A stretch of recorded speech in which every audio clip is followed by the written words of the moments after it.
Bien, continuando con lo que sería el capítulo de las teorías de las fibras ópticas, veremos el punto 7.9, ¿ya?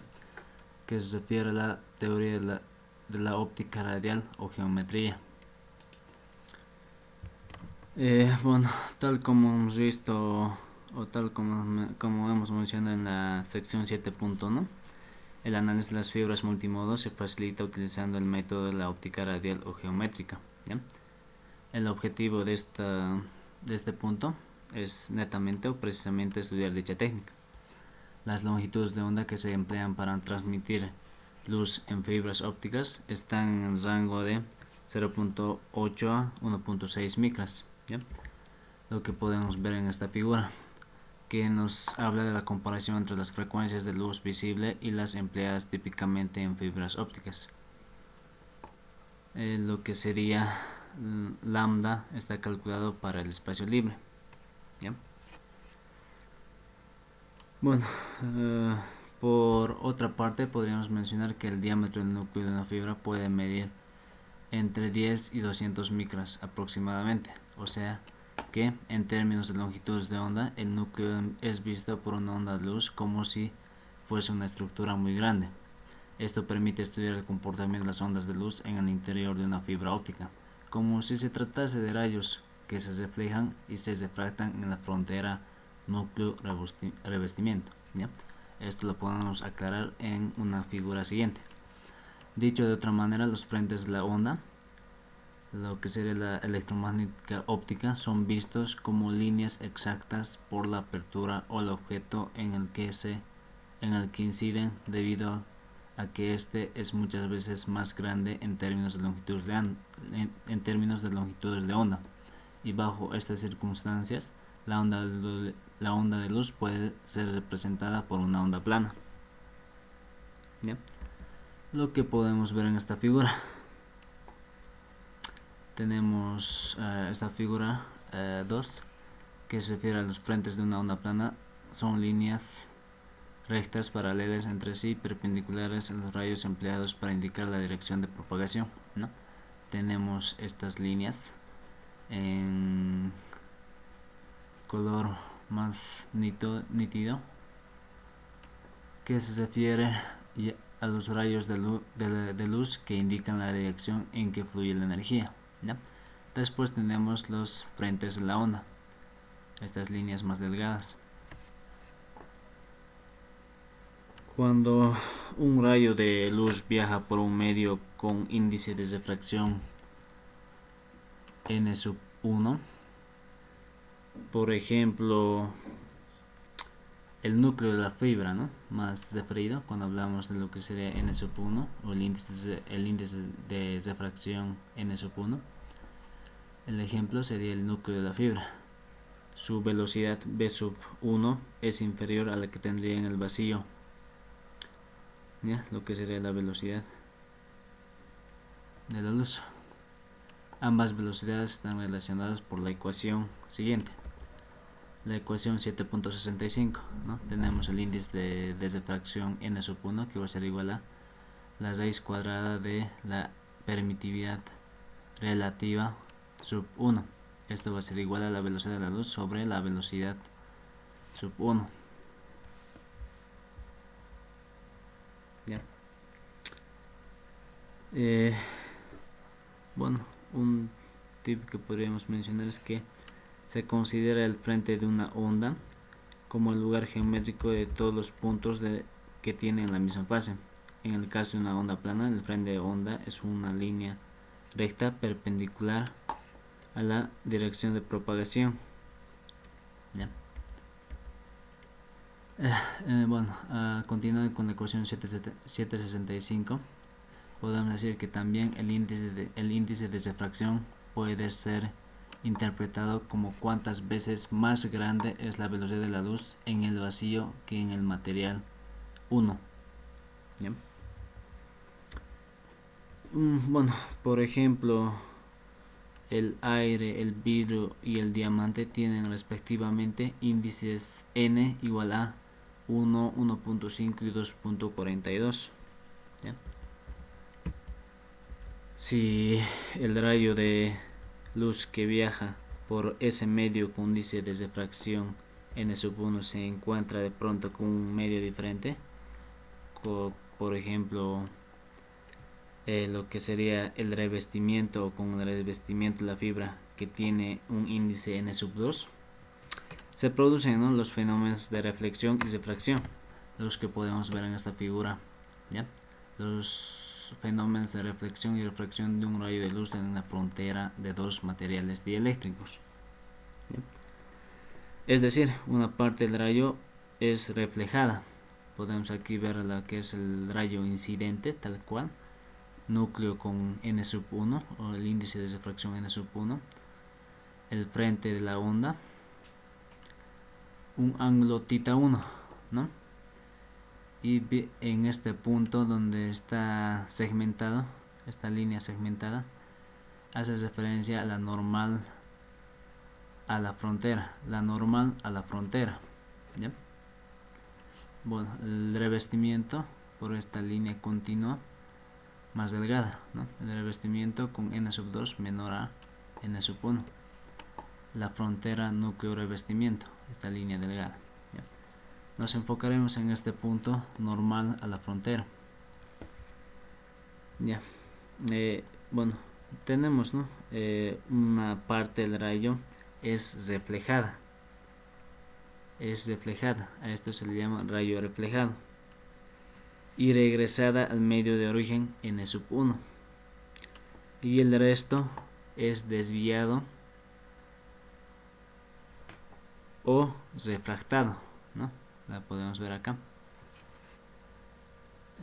reflejado, refractado, y cada uno de estos rayos tiene, bueno, para el rayo reflejado tiene un ángulo con respecto a la frontera núcleo revestimiento, un ángulo θ1, y el rayo refractado tiene un ángulo referido a θ2 con, bueno, el ángulo θ2 con referencia a la frontera núcleo del revestimiento, ¿ya? Y bueno, y lo que se refiere a lo que es el rayo refractado, bueno, de este punto normal a la frontera es desviado, ¿no?, o refractado al penetrar en el segundo material, lo que sería n/2, a lo que se referiría el revestimiento, ¿ya? Y viaja por él, ¿no? Por lo tanto, la velocidad de los rayos incidente y reflejado es igual a c sobre n/1, o el índice la velocidad de la luz sobre el índice de refracción 1, mientras que la del rayo refractado es ligeramente mayor e igual a la velocidad de la luz sobre el índice de refracción 2, o n/2, ¿ya? El rayo reflejado forma con la frontera un ángulo igual al del rayo incidente, ¿no? Podemos ver el rayo incidente y el rayo reflejado tiene el mismo ángulo, θ1, y ambos rayos, junto con la línea normal, esta línea normal segmentada a la superficie de la frontera, quedan en el mismo plano, que a su vez es perpendicular a dicha superficie. Este tipo de reflexión se denomina reflexión interna, ¿ya?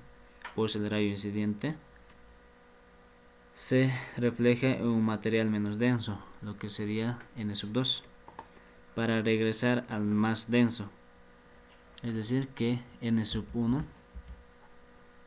el índice de refracción 1 tiene que ser mayor al índice de refracción 2, n/1 mayor a n/2. El ángulo que forma el rayo refractado con la frontera se puede deducir a partir de la ley de Snell, ¿ya?, que de acuerdo con los ángulos definidos en esta figura nos establece que la siguiente expresión, n/1 por el coseno de θ1 va a ser igual a n/2 por el coseno de θ2, ¿ya? Es la expresión 766. De esta ecuación podemos despejar el ángulo de refracción θ2. que va a ser igual al arco coseno de n sub 1 sobre n sub 2 multiplicado por el coseno de tita 1. ¿Ya? Como n sub 1 sobre n sub 2 es mayor a 1, conforme tita 1 disminuye, el ángulo de refracción tita sub 2 se aproxima a 0 grados, ¿no? Cuando esta última condición es alcanzada, ya no hay refracción, tal cual, y se dice que el rayo tiene refracción interna total. ¿Ya? Pueden ver ese comportamiento en esta ecuación.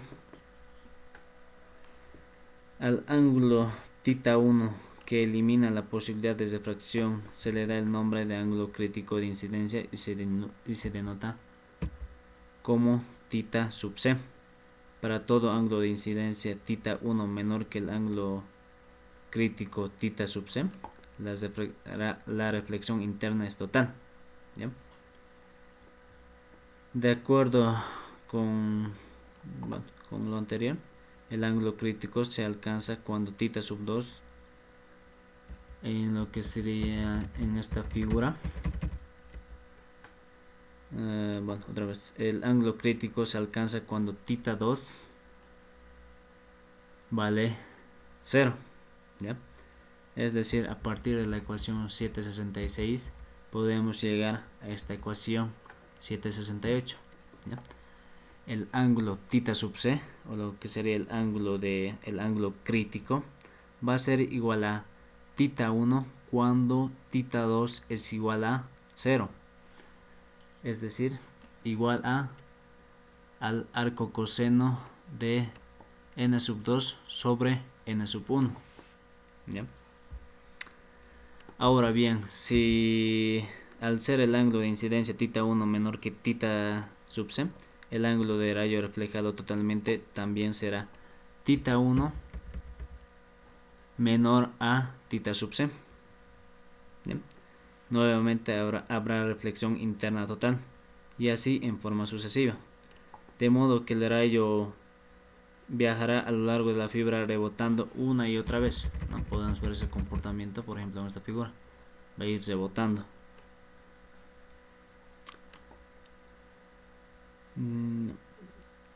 Dentro de lo que sería la banda, dentro de lo que sería una banda, ¿no? Que es precisamente el corte transversal del núcleo de la fibra. ¿Ya? Esto lo podemos ver en esta figura 720 del libro, que nos muestra la ilustración de la reflexión interna total de un rayo de luz dentro de una fibra óptica, cuando tita 1 es menor que el ángulo crítico de incidencia tita sub c, ¿no? En esa condición podemos ver el comportamiento del rayo dentro de lo que sería esta banda, ¿no? Índice de refracción 1, tenemos el ángulo tita 1 y el rayo va a ir rebotando bajo esta condición. La frontera, tanto superior e inferior, va a estar dado por el índice de refracción 2, lo que sería el revestimiento, ¿no? Y 2 veces A sería la distancia entre las fronteras, ¿no? Las fronteras de n sub 1 con n sub 2. ¿Ya? Cada vez que el rayo haga contacto con la frontera, al reflejarse sufrirá un cambio de fase. En todo lo que sería el curso básico de teoría electromagnética se estudia este efecto, ¿ya? Subdividiendo a la onda incidente en sus componentes normal y paralela al plano de incidencia. Si se denota respectivamente al desfasamiento de los componentes normal y paralela como este símbolo sub n y este símbolo sub p, se puede demostrar que esto, por ejemplo, va a ser igual, este símbolo sub n igual a 2 veces, a toda esta expresión denotando la expresión 769, ¿ya? 2 veces la arcotangente de la raíz cuadrada de n al cuadrado por coseno al cuadrado de tita 1 menos 1 sobre n del seno de tita 1. La expresión 770 va a ser igual a 2 veces el arcotangente de lo que sería n, la raíz cuadrada de n al cuadrado, coseno al cuadrado de θ 1 menos 1, seno sobre seno de θ 1, ¿ya? Donde n va a ser igual a la relación del índice de desfracción 1 y el índice de desfracción 2.